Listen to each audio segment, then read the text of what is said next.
Pourquoi Dieu semble-t-il silencieux justement quand j'ai le plus besoin de lui? Pourquoi au moment de mes prières les plus profondes, j'ai l'impression que le ciel ne répond pas? Alors, est-ce que son silence signifie qu'il m'a oublié?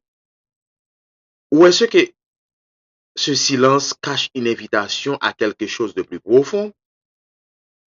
Pour mieux comprendre, imagine ceci. Une mère apprend à son enfant à marcher, elle ne parle pas, elle recule un peu, elle garde le silence, mais ses yeux ne quittent jamais l'enfant. Son silence n'est pas un abandon. Autrement dit, elle crée un espace pour que l'enfant puisse avancer. Et de la même manière, Dieu agit ainsi avec nous. Premièrement, il faut comprendre que le silence de Dieu n'est pas un rejet. Par exemple, Joseph a passé des années en prison sans aucune vision. Aussi, David a été poursuivi pendant longtemps sans une voix divine.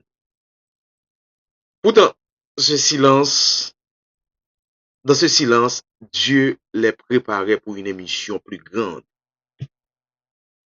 Prenons une illustration. Pendant un examen, par exemple, le professeur ne parle pas. Son silence n'est pas un abandon. Au contraire, c'est la preuve qu'il croit que l'élève peut appliquer ce qu'il a appris. De la même façon, Dieu se tait. Il veut que tu utilises ce qu'il t'a déjà donné. Deuxièmement, le silence de Dieu teste notre confiance. Quand tu n'entends pas sa voix, tu dois te demander, est-ce que je vais marcher par la foi ou par ses émotions? Regarde cette image. Imagine un bateau dans le brouillard. Le capitaine ne voit rien, mais il avance quand même parce qu'il a confiance dans sa boussole. De même, la parole de Dieu est ta boussole. Elle te dit où aller, quoi croire et comment avancer même quand tout semble flou. En d'autres termes, la vraie foi, ce n'est pas d'entendre Dieu chaque jour. La vraie foi, c'est d'avancer même quand Dieu semble silencieux. Troisième exemple, et c'est important. Le silence de Dieu précède toujours une grande révélation. Avant la résurrection, par exemple, silence dans les tombeaux. Avant la délivrance d'Israël, 400 ans de silence. Avant de parler à Élie, un silence total avant la mimire d'où Élie. Voici une autre image pour t'aider à comprendre.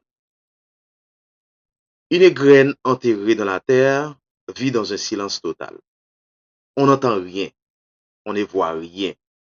Et pourtant, sous la terre, une vie éclate. Des racines se forment, un fruit se prépare. Ainsi, lorsque Dieu s'était, il travaille souvent dans ton invisible. En conclusion, si Dieu s'était dans ta vie aujourd'hui, ce n'est pas qu'il t'a abandonné, c'est qu'il prépare quelque chose en coulisses. Ta responsabilité, c'est donc de rester en prière, deuxièmement, de garder sa parole, troisièmement, de marcher par la foi et d'attendre sa réponse, avec confiance, bien sûr. Pour finir, laisse-moi te donner cette dernière image. Avant un grand concert, les lumières s'éteignent, la salle devient silencieuse. Ce silence n'annonce pas la fin, au contraire, il annonce le début d'une œuvre magnifique. Alors, si Dieu s'était dans ta vie, prépare-toi.